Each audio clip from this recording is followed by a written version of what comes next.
Good evening, everyone. Ellen Sutter of ESP Presents at ESP Book Chats, where we bring page turners your way. Tonight, our guest is Harold Phifer. I don't have his book in front of me. Sometimes that Kindle be acting up, but his book is titled "Hey, Hello, Stacy Corbett." I hope I said that right. I am terrible with names. Hope I said that's right. But we're going to have a guest, Harold Phifer. We're going to talk about his book, My Bully, My Aunt, and Her Final Gift. That is what we're going to talk about. We're going to deep dive. He said it's 99% true, some of it. He's going to be coming in tonight. And guys, again, I'm Ellen Sutter of ESP Presents and ESP Book Chats, where we bring page turners your way. ESP Book Chats is the book club side of it. In fact, we do have authors up here this time, but we're not going to have an author. She's not going to be here. This is our book of the month, and it is The Secret Keeper of Main Street by Trisha R. Thomas. We're going to discuss this next Tuesday. This coming Tuesday, we'll discuss this. It is an awesome book. She's not going to be up here on screen. If she appeared, that will be on her. But she's not going to be here. I see you there, Wendy. I'm saying Wendy. Queenie, don't get me. Hopefully you will be ready by next week. I will. I have the audio as well as this hardback book. My hardback book came in late.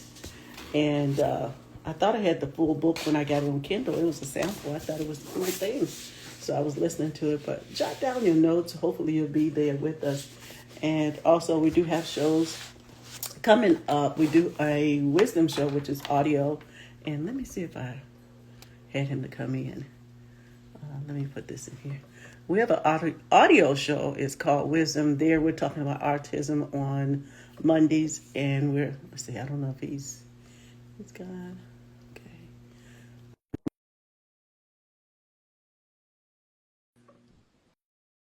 3 guests.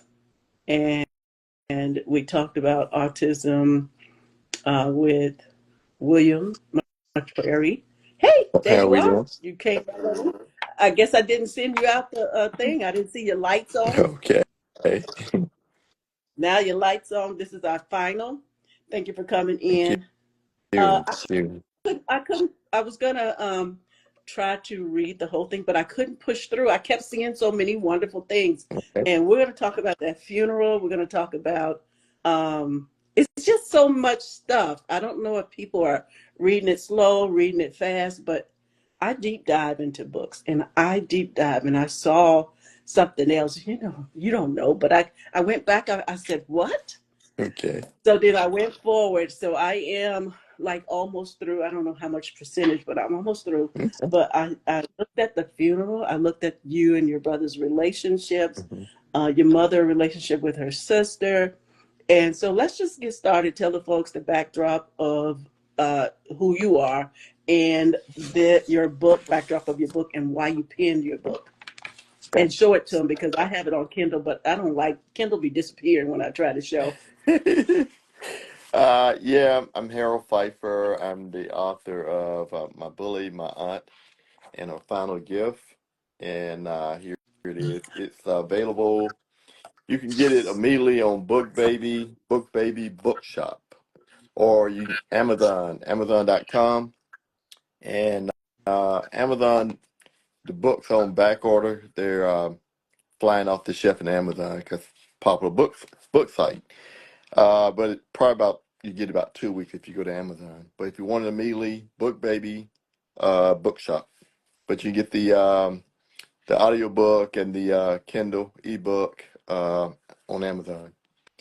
Um, I'm from Columbus, Mississippi. Grew up in Mississippi most of about 22 years. I left there, went to Jackson State, and you probably can't see that.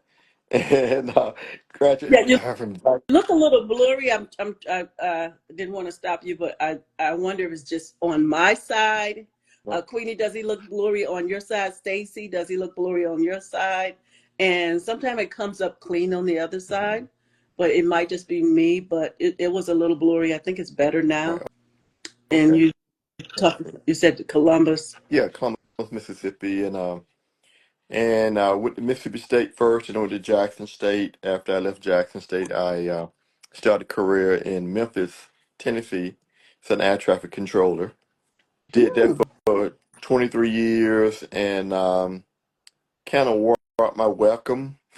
Won't go into that. And I decided to retire and start doing it as an international contractor. And so Awesome. did a couple tours.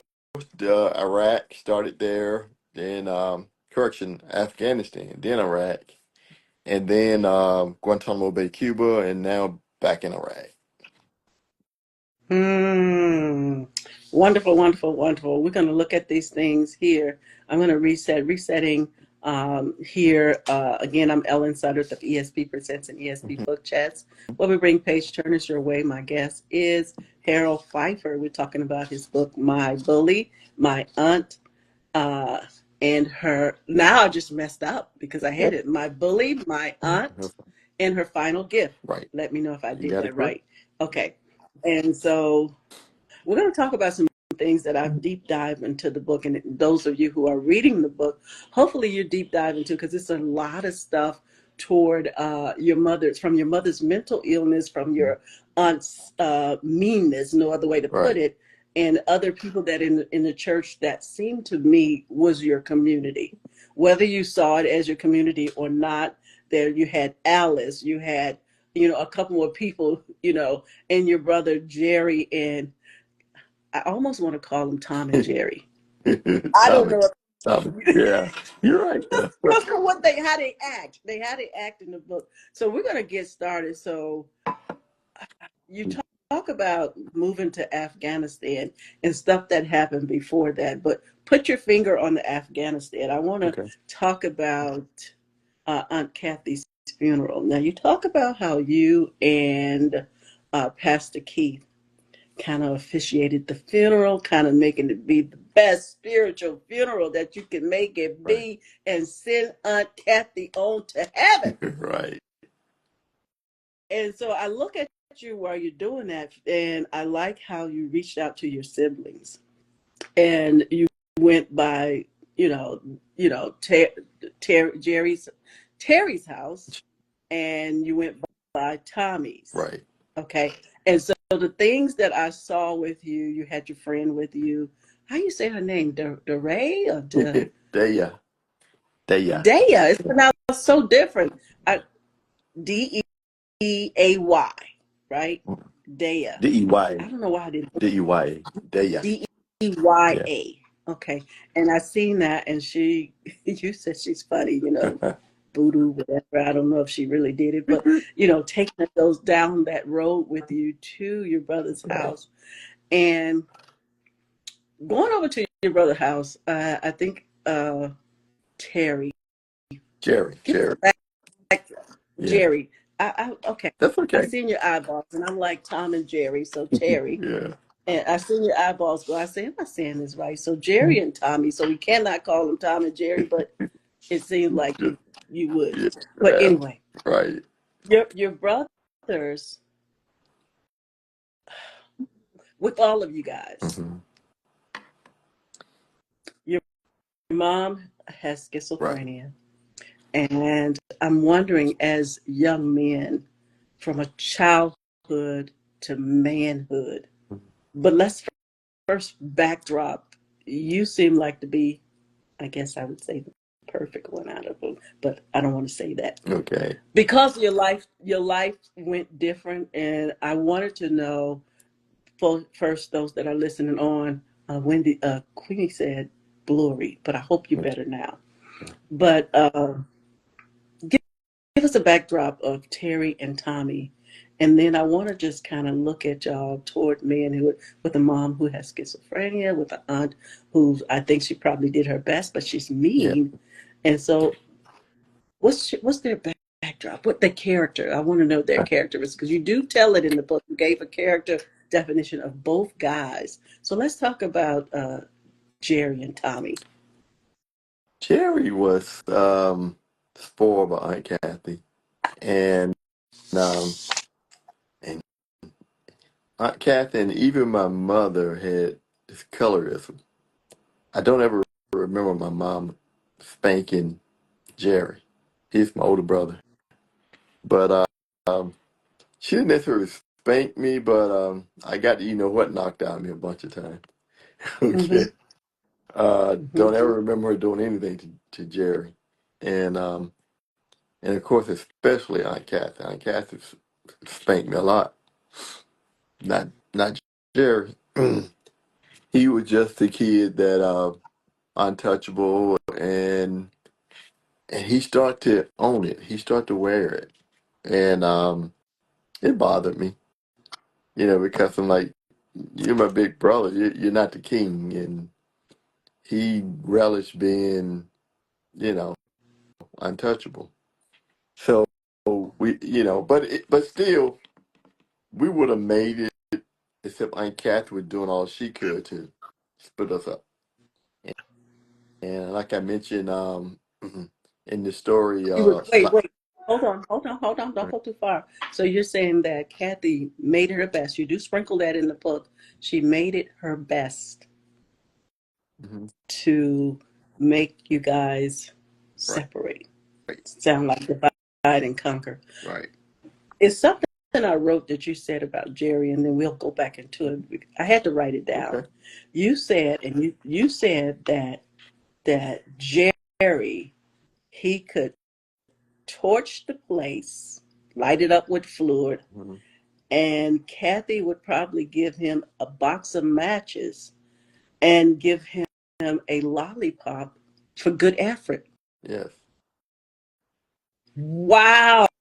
You are very comical because I see a few comical things in hmm there. But just you looking at that and knowing colorism, as you said. So is Tommy a little darker or a middle shade or Yeah. Yeah. Tommy was kind of look a lot like me. I want to say almost like a spit image, but not that far off. Okay. hmm hmm But he was the baby, and I felt, and actually I had another brother, but I didn't mention because he was I mentioned him in the book Surviving Chaos, but I didn't mention him in this book because he was murdered in about hmm 97, and I didn't want to bring him in, so I Yeah, purposely left him yeah. out. hmm Um, hmm but anyway, um, I felt even to this day that I didn't do enough to pull them out. hmm And truth be You told, mean your younger brother or Jerry and Tommy? you Meaning know, your younger brother my or all of them? two younger brother, I Your two younger younger than me. brother. Yeah, So why would you feel that you had responsibility of ownership to how their lives went? I saw, you know, I saw the obstacles, and I was beginning to see a way out, hmm which was for me was school. And my brother that was murdered, he was a lot smarter than I was. He was a natural. So it pained me when to lose him, because of like, you know, Was he your yeah, friend? Was he your friend? yeah, we were hmm friends, even though hmm occasionally he would jab me too, that I think I'm better because hmm I stayed the course, and they all dropped out and doing their own thing. Um, so that made it tough, but you know, I I just didn't try enough. What I'm saying? I felt guilt even to But this. still, why do you feel that fall on you instead of okay? Your aunt was there. We know that mom has schizophrenia. Right, We know that. We will see readers will see in the book that both of them, Jerry and Tommy, chose to medicate to self right. medicate. Do you think that's? I know you cannot speak for them, but do you think some of that was because of, mom's mental health? None of that, just their own path. They got caught up in the ways of everybody else. You know, uh, hmm like I said, even my brother under me, his name was Carl. Even Carl, he was, he just got, like, I don't know, but I think they found comfort in being part of that. Okay. And I got ridiculed for being different. I got ridiculed for not getting high or not drinking with them, and you know, and, and and I'm sure anybody can tell you that, but I was trying to stay focused. That's Hmm. all. I'm not. What gave you that strength, though? What gave you that strength to be different? I just had a vision. There was something better, and I was gonna Hmm. find it. I was determined to find it. Let's go back to I'm getting them mixed up because was it Jerry? Was it Jerry who house you went over? They had the kids and Right. grandchildren, and there was a file Mhm. over. Okay, so with Jerry, what was the span of time that you had not seen him before going over his house to let him know Aunt Kathy passed? Ooh, that was probably about 4 years. Hmm. Hmm.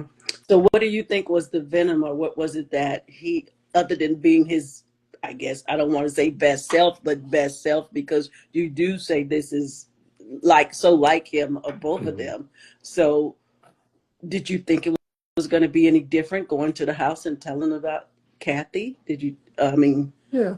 Yeah. did you think it was going to be any different? Yes.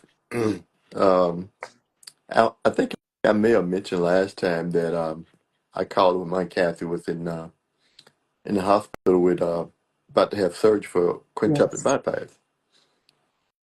Yeah, I mean, I was always the guy they didn't like, but I knew how to find them. I was the guy they Mm-hmm. didn't like, but I knew how to kind of get into their soul. Mm-hmm. Mm-hmm. And so even though Jerry, didn't want to see me coming, I knew how to kind of, as they say, wear him down. So I was shocked. Mm-hmm. I was shocked to get turned away the way he did, to be honest. Yeah. You said you stayed there about 5 minutes or so, Hmm. and you said that, and then Tommy had his own ways, his booze or whatever else. Right. But you just mentioned a moment ago how Kathy, she whispered in their ears to keep y'all away. Did you long for that brotherhood? I did. Because I did take a glimpse. I did took a forward glimpse of the little relationship that you thanked the Lord for. Right. Just Right. a little moment of being, having your brother. Did you long for that? I can't say you missed it because you said there was always a wedge Mhm. that Aunt Kathy kind of whispered that for some reason divide and Right. conquer. Did you long for brotherhood?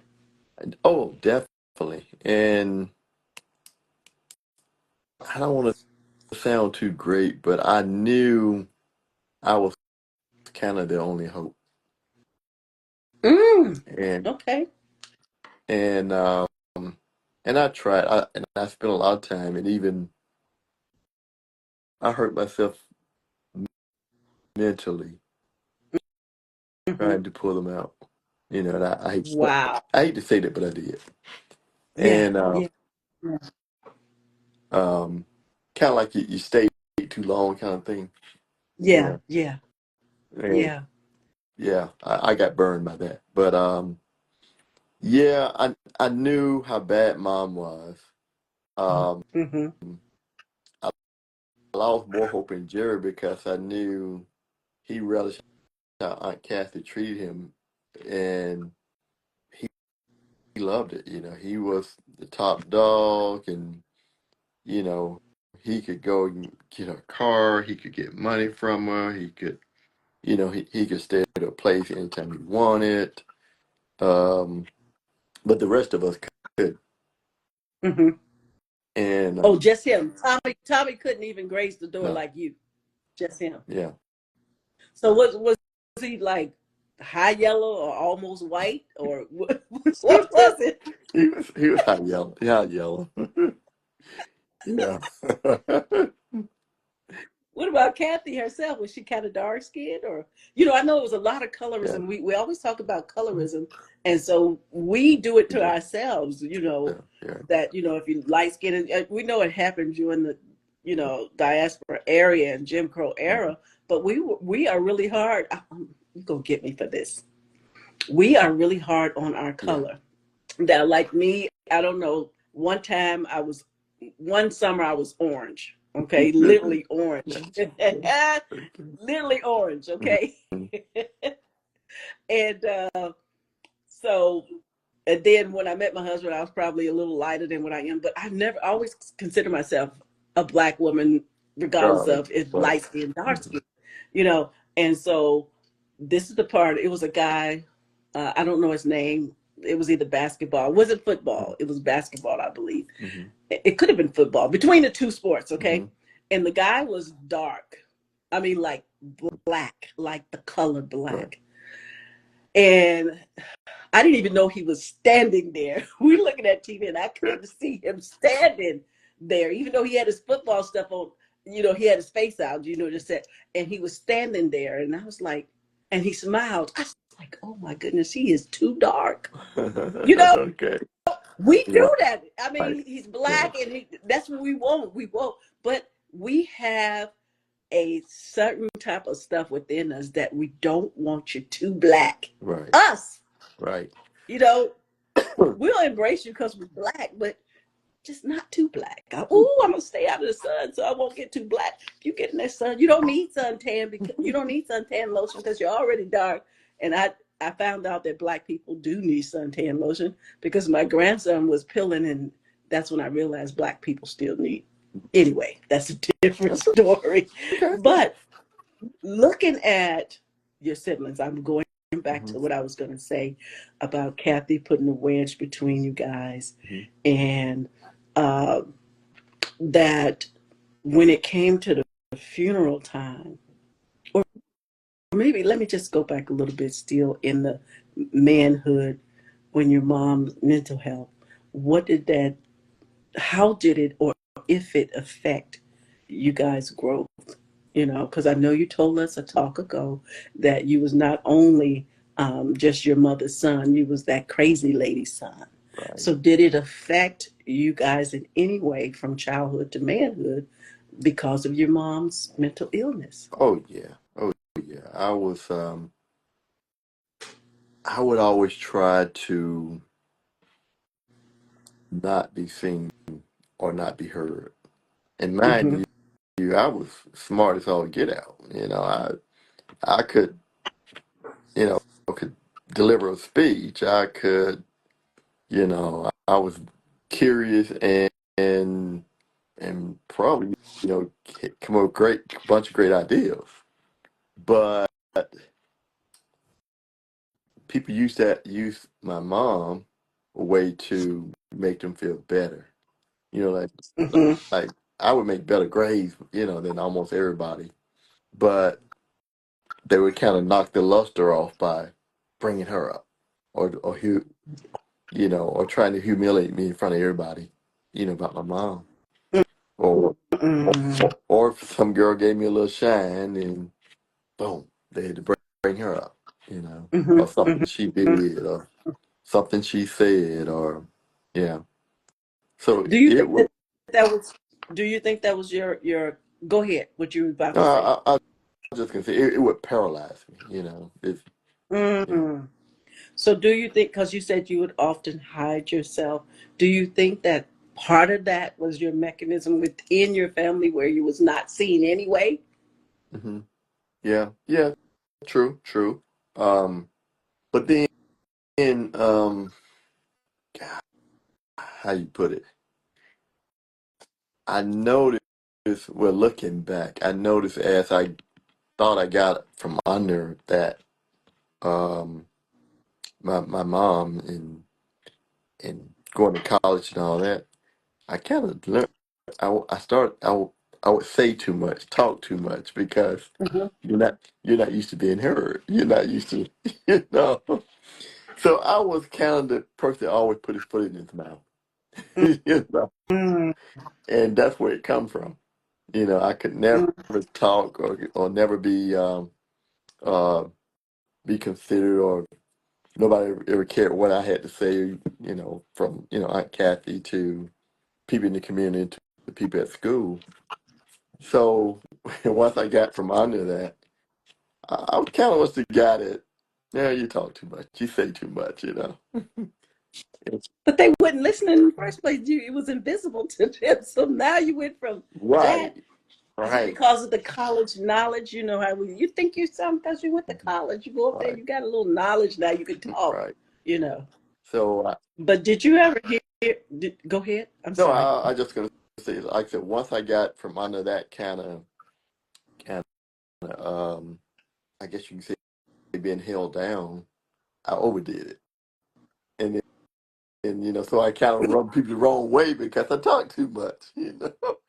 You say the wrong things, and I never had friends where I didn't understand timing, or as we say, get in where you fit in. I never had friends, so I So didn't you're saying pretty much. I'm gathering. You're not saying this, but I'm gathering that you were kind of like socially awkward. right, definitely, definitely, you know.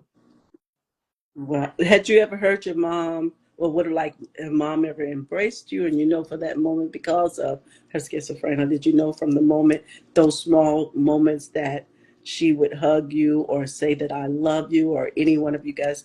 Do you remember any of those times or anything? Not really, Or was she no. always combative? Mm, not always. I may have heard, and I'm not trying to be dramatic, but I'm sure I heard my mom say, "I love y'all." Mm-hmm. Uh, Mm-hmm.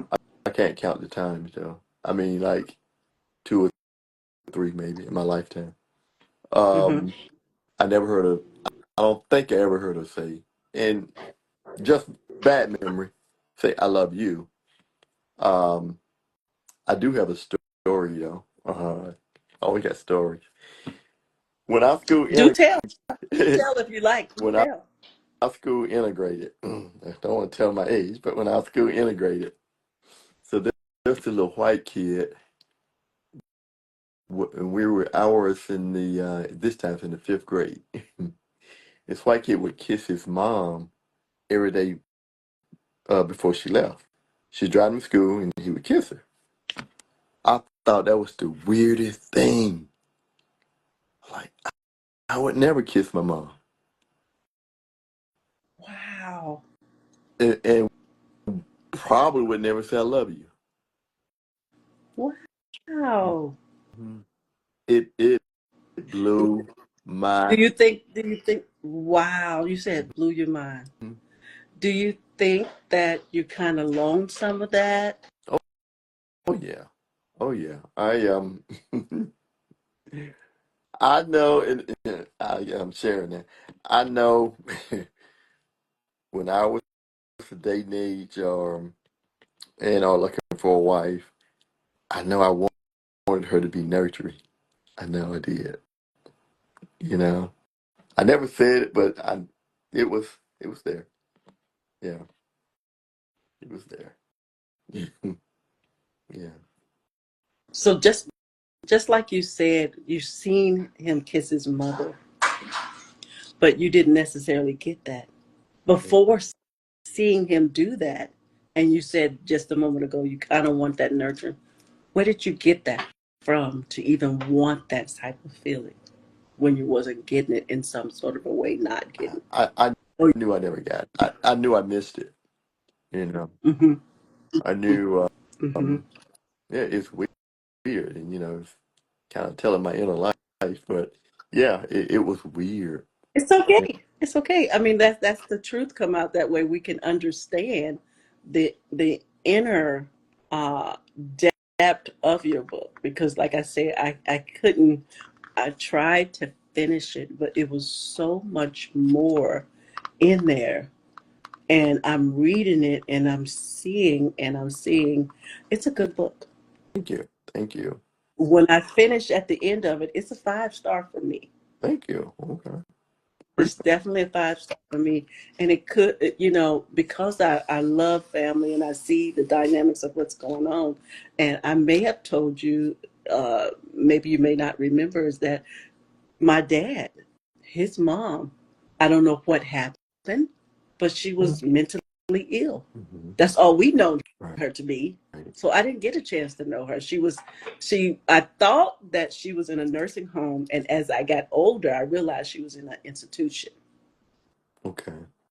And Okay. so when we would visit her, and when we visit her, some people might call it senile. Today they say dementia and different things like that. But when we went to visit her, like you, my brother was murdered in 1982. So that was out of all of us that came to visit her, every time Dad would take us to see her, and he would say, "This is so and so. This is so and so. This is." At that time, I think it was 10 of us, or 8 or 9. It's 11 of us in total. And so he would go around and say us, and she said, "No." She didn't remember us, but when he got to Miracle, that's his name. Mm-hmm. She said, "I know Miracle." And I'm thinking to myself, why she don't know none of us? She just know Right. Miracle, right? And so that I'm thinking about, like, you and my dad. You guys are wonderful sons, and you have a mom that's mentally ill. Right. And then he has my mom. My mom is deaf, so I look at that as two different sides. You have a mother that's mentally ill, and then you have a wife that's deaf. And so for me, that's my community. That's my community if someone is disabled. I wouldn't just, like, if being at school or whatever, I wouldn't just sit on a separate table. If I seen someone that was disabled, and I hate to make this so graphic, whether they're slobbing or whatever, I'm going to sit there. That is my community. Because my mom, I never thought about it until I'm an adult Yeah. now, but my mom is, somebody asked me as I'm an adult now, they say, "Oh, so your mom is disabled." I did like this. I was like, what? I never looked at her as being disabled. Wow. Wow. Okay. To me, disabled is limbs that you can't Right. use or anything like that. I Right. didn't think about it that you can't hear and you can't speak, that's a Right. disability. I know it might sound odd, but I didn't I think of got it you. that way. Yeah. Yeah. I got And you. then I thought my mom was like everybody else's mom until I went to kindergarten.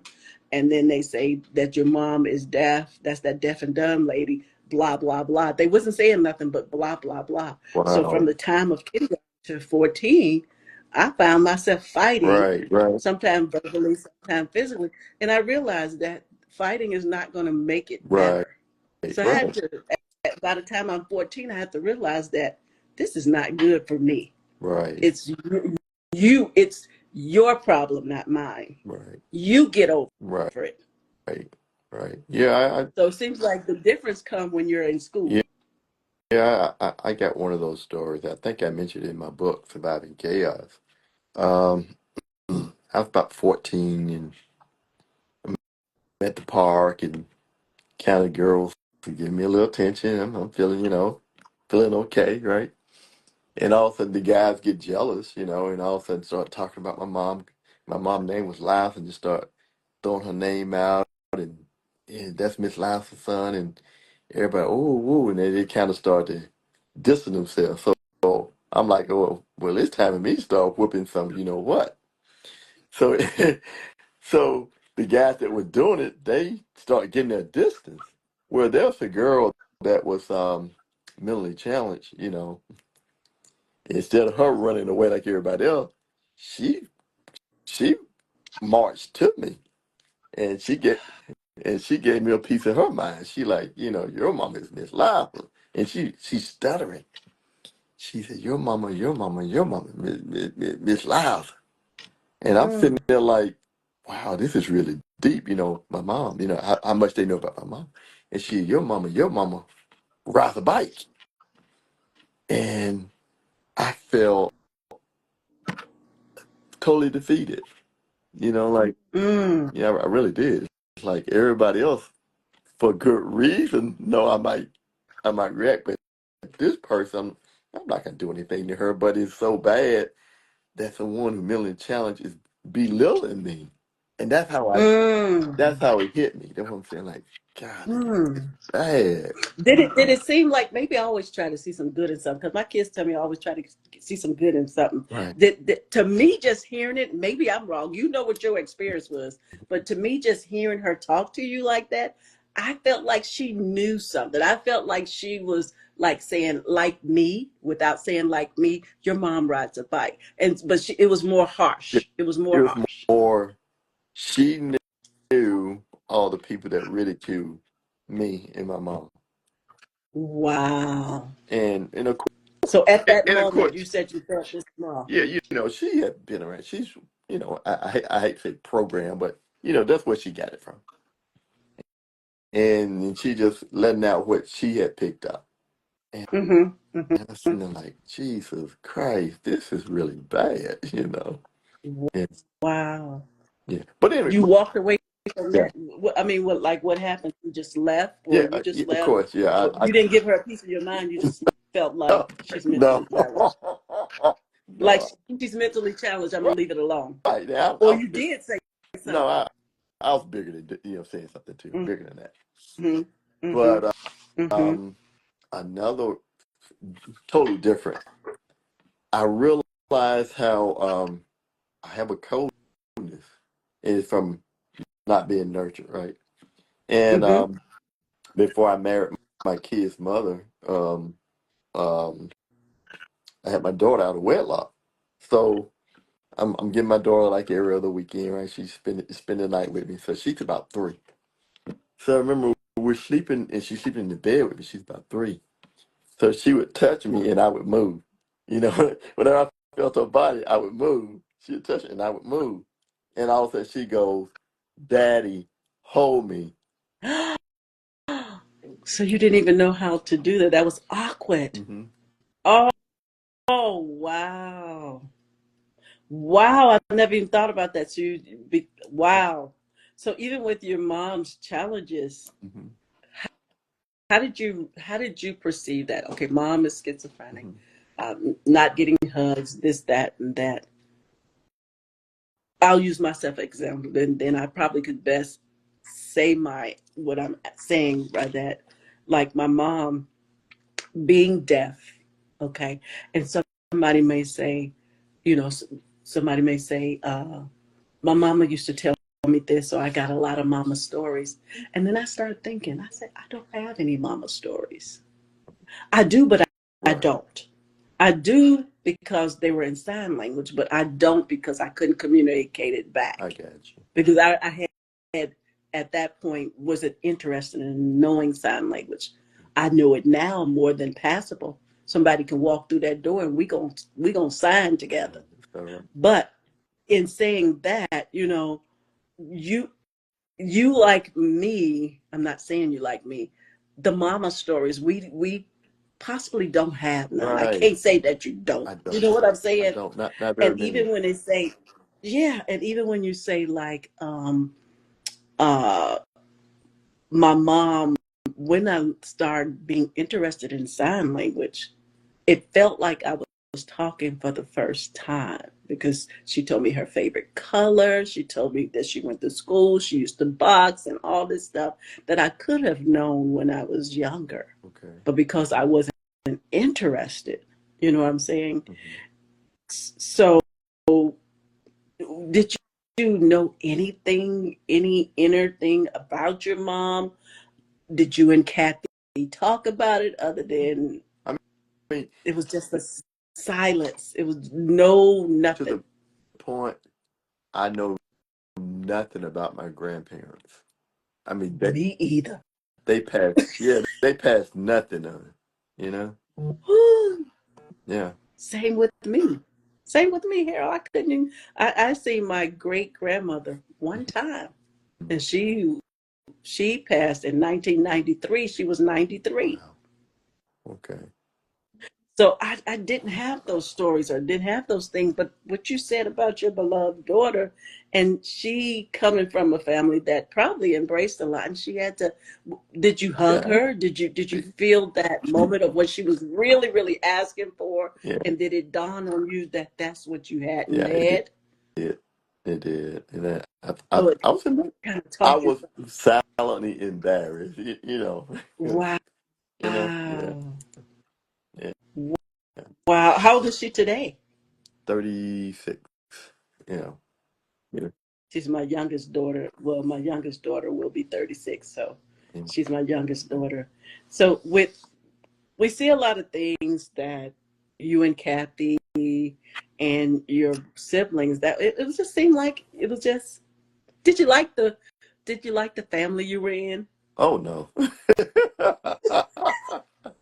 Oh no. Uh, I felt punished is too. I felt cursed. Yeah, Whoa. yeah, really did. But Where did that start from? I mean, where did you gauge that from that you felt cursed? Where did you uh, gauge uh, that from? initially my mom, because Okay. dealing with her was so hard, which was it was hard.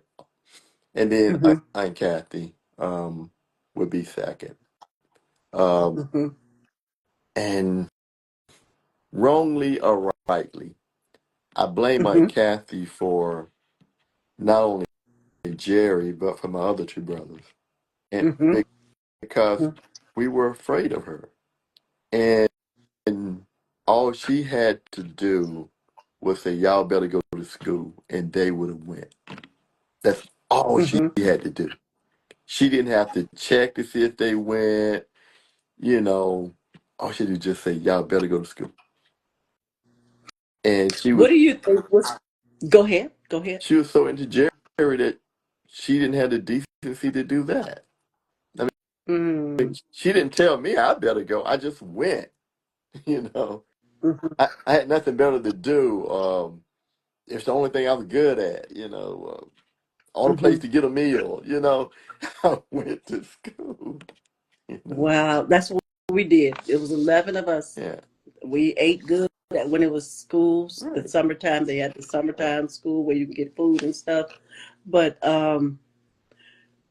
do you think, and this is my own survey, I'm not saying that I'm right, but do you think even with Kathy, what was their mother like? Do you know what their mother is like? And do you even have a small inkling that maybe Kathy was always responsible for her sister? Oh yeah, she was, Mm-hmm. and not that I'm not gonna necessarily say she relative, uh, but they jumped when she told them to jump. Even even mom. Oh, definitely, mom, definitely. I mean, Mm, like I said, mom was like, and me, but mostly mom was like a servant. And mm. I remember trying to talk mom out of it. I was about, starting, as they say, smell my own self. I was about 16, 17, and I'm trying to talk her out of it. Nope. Even to the point, she, she talked our mom from moving out of the project to buying this broken down house and living there. And I was like, it was, it was worse than the project. Wow. Hmm. When you say it's worse than the project, it's got to be worse than the project. Yes. You mentioned a scene in your book. You mentioned a scene where your mother she got a brooch or something from the deceased. I'm trying to think of her name, and Kathy slapped the daylights out of your mama in front of y'all. Hmm. What was that like for you? And did you feel like any way you could defend her, or you just let it ride? And did you hold on to that? You never forget it. I mean, even to the point, I mean, that was just at the funeral. I mean, at the church service. Yeah. But I saw and a witness her beat my mom up, and Mm. I was about 5, maybe, and she threatened to beat me too if I got in it, and that's your mom. And Yeah, you can't get in that. Can't get in that. I Did know, you but feel you like want to. Did you feel like this might be hard? This might be really, really hard, and how dare me? That's But did okay. at that moment, did you lose respect for mom for No, not defending herself in any kind of way? no, no. It Okay, wasn't that. good. It was more of Aunt Kathy. It's more of it didn't take all that, you know. Hmm. Yeah. I mean, mom was being mom, doing crazy things, but it didn't take all that. Mm. At what point did Kathy? You mentioned it in the book, but at what point did Kathy feel the need that she had to parent you guys? When I would say, at best I can remember, I would say maybe somewhere between probably about 3.5, up until I was about 6, 7. Yeah, Hmm. yeah, about 3 and about 7, 7.5. We stayed we stayed at her place. Mm. So it's kind of like she took. So you mentioned that something had happened that you don't know what had happened. It's something that happened to your mom, that old drug back then, and somebody had did something to her. Right, So to me, from reading the book, it's like your aunt had to take the executive role mm, since she wasn't in her right state of mind right, to just kind of put things back together, right. you know. And especially that time, the Jim Crow and diaspora area, Hmm. that she, it might sound like I'm taking up for Kathy, That's but I know I'm just okay. looking at it from me being coming from a family of 11, and we grew up very poor. Mm, Sometimes eating was is better. If you didn't see any food, just go to sleep. You was okay. right, Until you woke up. But somehow Mama would gather some, and we would have something. right, And we wasn't on welfare and couldn't get it because Daddy made too much money. I'm like, we got 11 kids. How come? And my dad said he never wanted to go through that government stuff that you had to go through. Remember the movie Claudine? You actually had to go through right, that stuff where the government come over and they want to make sure what you're doing with the money and stuff. He had seen his aunt die, had a stroke while trying to get some assistance. So he said never will he do that, and he didn't. right. He worked very, very hard. And so you get to see that, and get to see Kathy. Did you ever see her with other lens? You knowing that she is mean spirited, but did you ever see her through other lens? Like she got my mama, she brought us here, and what is the story between them two? My mom, she's not at her best, and just kind of weigh it out. Even though she didn't do the best as far as caring and nurturing. So if you could pick something out of Aunt Kathy, which you mentioned that gift, and we will see it at the end of the story, the gift she gave. I kind of peeked a little bit, like I Okay. said, and she gave you that best Hmm. gift. So from that point of the best gift and going forward, she seemed like she kind of thought about you in a way. When Jerry wasn't around, she I guess talked me up or showed me off or mentioned me to, churchgoers or whatever. But when Jerry was around, it's like I wasn't around. Like I just disappeared or she flipped the switch. So it was weird like that. But I mentioned it in my previous book, Surviving Chaos. Hmm. Kathy had so much food, and she had like maybe like two freezers, at least Oh, at least one refrigerator, maybe two, but at least one, and they would be bulging with food. And she had like candies and cakes and fruit that was rotten because she wouldn't give it away, and we would be starving. Yeah, her freezer bowl over. her house reeked of spoiled food or spoiled fruit. Woo! Yes, and Mm. and even God, I hate to say this, and even to this day, I got some of the remnants of malnutrition. Mm-hmm. and Mm-hmm. um, but I had it bad, the teeth, skin and Mm-hmm. bone. Wow. So I was anemic. I had it bad. And Wow. but like I said once I get about 28, and you realize how blessed you are. You're like, God, I can't believe Mm-hmm. I can't believe that Mm-hmm. life. Mm-hmm. Yeah, right. What I was mean, your turning point? Because you mentioned Afghanistan. We're going to go back there, but what was your turning point for you to advocate for yourself? And I know you said you always wanted to do better, and you did, hmm and you did do better. right. So, what was that turning point? Let's say from what, a teenager up to that point that you advocated for yourself for the trajectory of your life. It's weird, but I always knew I was heading in a better place. It weird, but I never.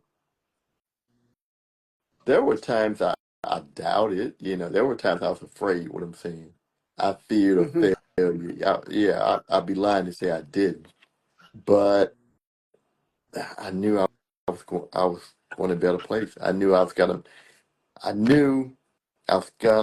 get my opportunity. I was gonna make it happen somewhere, someplace. And, Hmm. and it was just a matter of, I guess, getting out of high school and I say that because, and I mentioned to someone, I said, even to this day, I kick myself because I didn't have the gumption to run away. And I didn't run away because I didn't have nowhere to run to.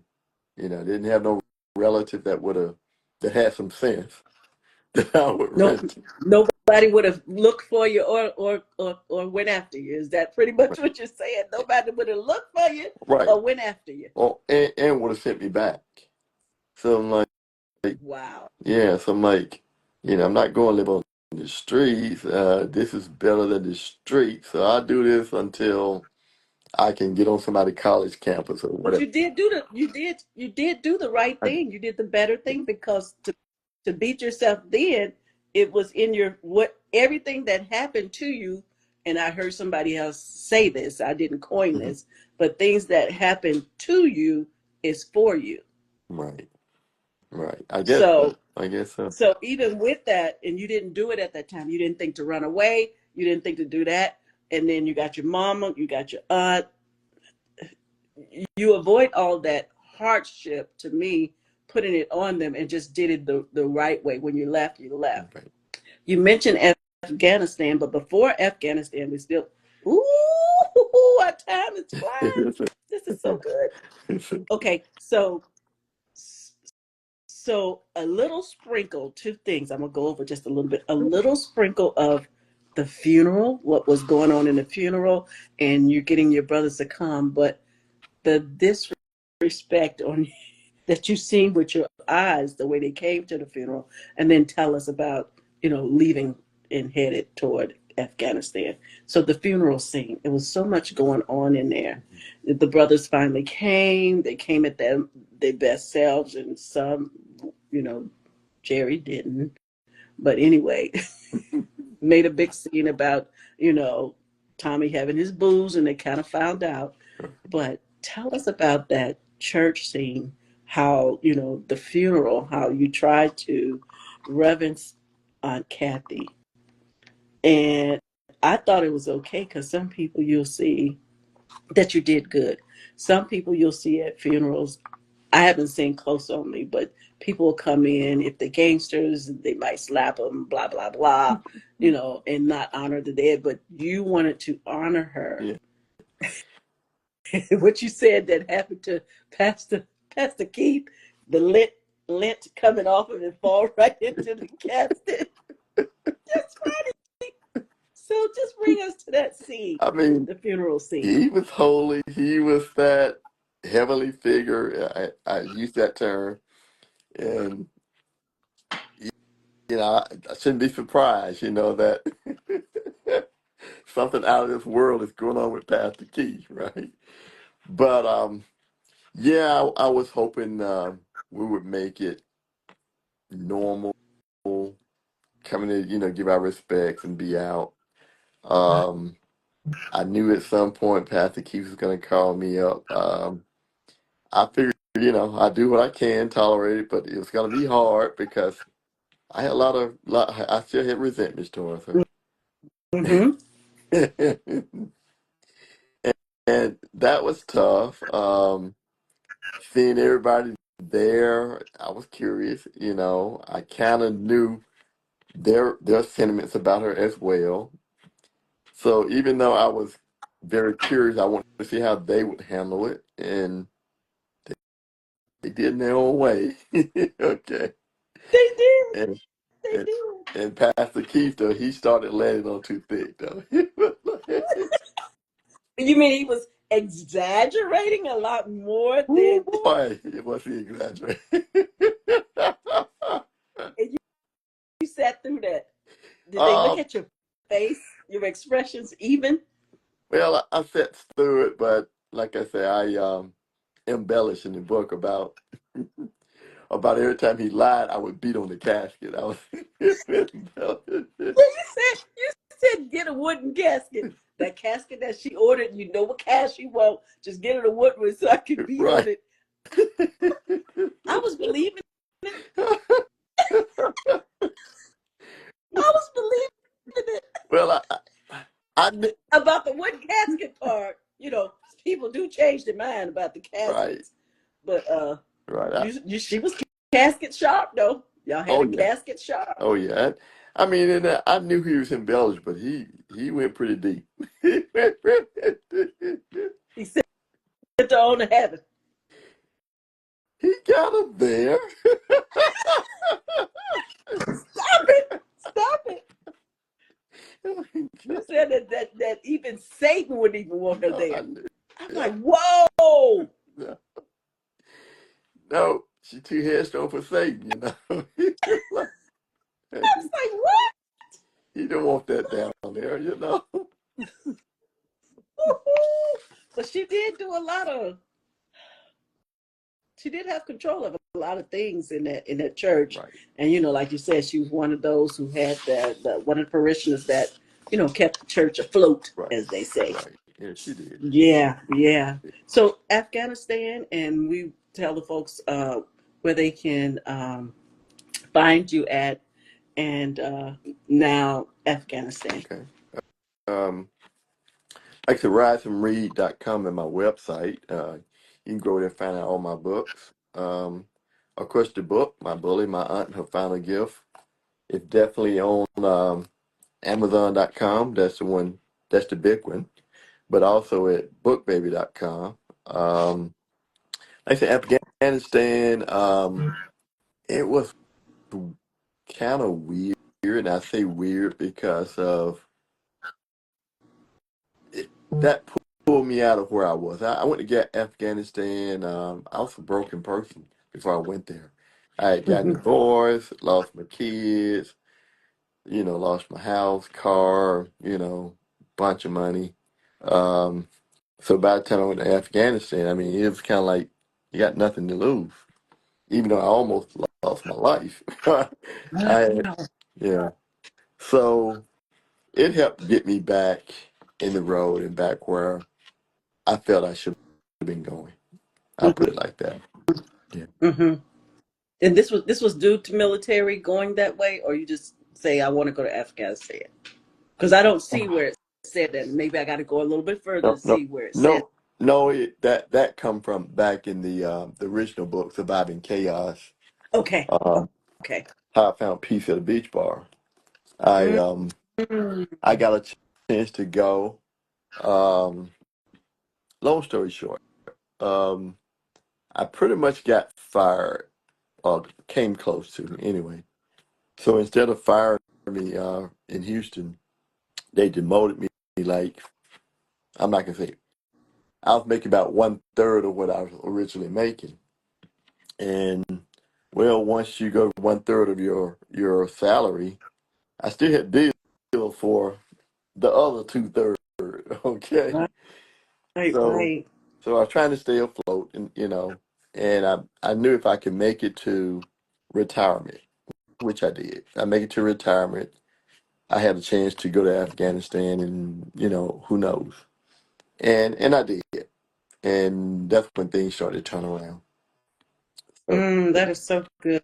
What would, for those who listen or they see this in replay time, um, to just give a giveaway in a nutshell of your book, what do you want those that's listening on, or even if they read your book, what do you want them to know about Harold Phifer in this book or any other books that you bring? What do you want them to take away? well, one, I have a zany life, and I try to and it's not so much about me, even though it is my story. I want you to read it and be entertained. Don't feel bad to laugh. Um, Hmm. it's some weird stuff. If I didn't know Harold Phifer and I read this book, I would laugh. So, Yeah, and I that's want what I people, did. I can't believe it. and I want people to read it. Don't feel, laugh. You probably got somebody like that, or know some people like that. Um, it may make you feel, I won't say normal, but something, relatable, you know, Hmm. um, Hmm. and know that people ride on a lot of different, you know, they put on a lot of different masks, and whether in the church or out of the church, and this one happened to be in the church, and my Kathy wore a lot of masks, and she fooled hardly no one, but I guess she thought she did, and she took advantage of me because me being a kid. She took advantage. Even like I said, I was very sickly as a kid, and I never forget though. She took me to the hospital once, and I had to be about 7, 8 maybe, and she told me I owed her for her taking me to the hospital. And it was things like that. You don't forget. Like you know. Mm. I think she knew. Here I go, sounding like I'm digging her up from a grave with the sunshine, like past the key. But from the way your life, the trajectory of your life, she, to me, knew that you were going to be great, and so she fought against that so that you can kick against the grain, drop your seed in the soil, and just grow. Okay. Because she probably felt like she couldn't do anything else. She probably tried with the other two, but she knew. I think she knew by the gift that they would read in the end that all you needed was all of that dirt to make that nice, sturdy fertilization.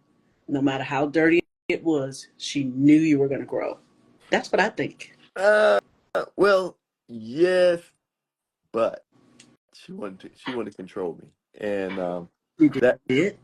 that would bother her. That she can control me. Like I said, when I fell on my face career You said wise, she could or she couldn't control you. she could, she could. And she knew she's fighting against it. You might So have reminded her just a smidge of herself. Don't get probably, mad now. and you're probably right. Um,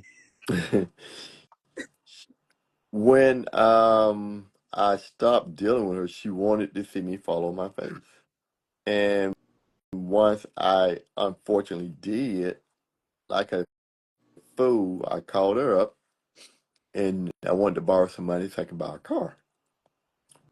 Well, she, she told me she didn't have any money, which, that's normal, oh well. And you're a grown man. Then I had this friend that was in the church, was in the, the music director, did all the mixing and all that. And she despised him. So she did not loaning me money, and she turned around and gave him money, knowing that I would find out. That's who she was. That's a tough one. Yeah. Kathy, I can't say nothing. She's old enough to it. that Kathy. that's who she was. What an amazing, but still the strength of a man you still have that you come out with it. Burnt, scarred. And did you ever seek counsel for what you've gone through, or you hadn't had I did. counsel? for that? I do. Because that's a lot of trauma. That is a lot of in-house trauma, which is worse when you get the in-house trauma, seems like to me. Right. But this is a good story. Like I say, it's 5 star. It's a 5 star for me. And then no worries, I will finish it. Mm-hmm. I guess I'm halfway or something. Send me an So you email or see where whatever. I'm getting up to. You see, I'm getting up to it, and then I'll give you a review, a written review. It will go on Amazon and a Okay. Goodread. That's what both of them is, and then I'll share it with you, and you'll get to see it. So it's very important. I'm a paid reviewer, and so everything that we do is included in that. And the reason why I mention that is because reviews are very important to point system for you guys, and it's very important uh, to where someone would buy a book. Amazon, long story short, so I won't keep neither one of us too long. They did email me and said that my review went up against another person, Mm-hmm. and it sold a book. My review sold a book. Okay. So the reviews are very important, and I can tell if somebody had not read the book at all. Mm-hmm. Um, So very important, and you'll get that, but it's going to take a little it's while okay. because I have other shows, and I take my time with those. Like I say, reviews matters I to got me. you. Well, anytime you want Yeah, me, anytime you want me, just reach out to me or Queenie, and I'll do it. I'll do it. sounds We'll good. find the time. I'll do it. Yeah. Sounds good to me. Okay. Sounds good to me. And I'll like you say, I'll reach out and let me know, and we'll go Okay. from there. Okay. But you have an amazing day, and I got you on the reviews. Talk to Queenie. Okay. Um, Amazing evening. I know your time is. Thank you so much because you're probably about what 20 hours ahead of us. I'm just seven, but it's all It is good. 8 p.m. here. It's 8 p.m. here. It's Look, okay. let me let you get some rest. Thank It's you so okay. much for Thank coming. you Your too. amazing story. I don't have to put it up, but deep dive, guys. If you read his story, deep dive into his story. There's a lot of things, a lot of hurtful, a lot of growing, a lot of pain, and a lot of things that might be similar in some of our families. Yeah. But you have an amazing night or morning for you, and thank you so much for coming out. All right. And Have, I'm glad to you are so be welcome. there. And everybody, please like and share my content when you see it. Content when you see it. And like I said, I love telling the stories. I really do. I really do. So, It's good. It's good, but guys. It's good. yeah. I really enjoy it. Okay. Yes, I Thank do you too. much. I. You have an amazing morning. Thank you too. You All have a right. good one. See you. All right. Bye. You too. Bye bye. And hit that X. That was our story, and it's a lot of stuff in there, guys. A lot of stuff that you will see. I enjoyed the book. I deep dive. So when we're doing our books, we deep dive into the book. It's good. It's good, guys. Um, it's good. And stay tuned. Let's see. We don't have at this moment in this month. We have on Noon Vibe. We have 2 shows on there. One is about autism. We're going to do our last show next month, this coming Monday, and our last show with author Kimberly Beasley. We're talking about MS. We're going to deep dive into the conversation, you guys. If you want to hear that, download the app Noon Vibe. It's going to be tomorrow. Where we at? So it's today is Thursday. It's going to be Saturday, and we're going to have it in the evening about 4 or 5 o'clock where we deep dive into the last conversation. You want to be a fly on the wall to come in and hear what's going on. All those things that you will want to know. Well, what happened? She was newlywed and also newly diagnosed with MS. So come by and listen to that and see how that played out. You guys have an amazing night. Thank you for being here. Thank you for every share. Thank you for coming in here. Thank you to our guests with his early morning and evening for us. Thank you so much, Harold Phifer. Go ahead and take a look at that. He said that it's going out fast on Amazon and Book Baby, I think he said. But you guys play the replay. Thank you so much. Thank you guys for being here. Have an amazing night. Again, I'm Ellen Sutter of ESP Presents and ESP Book Chats, where we bring page turners your way. Stay tuned for May 5th. I am Stacy. We're going to tag team and we're talking about betting on yourself. What would you do to invest in you? So, you guys have an amazing night. Take care. Bye bye.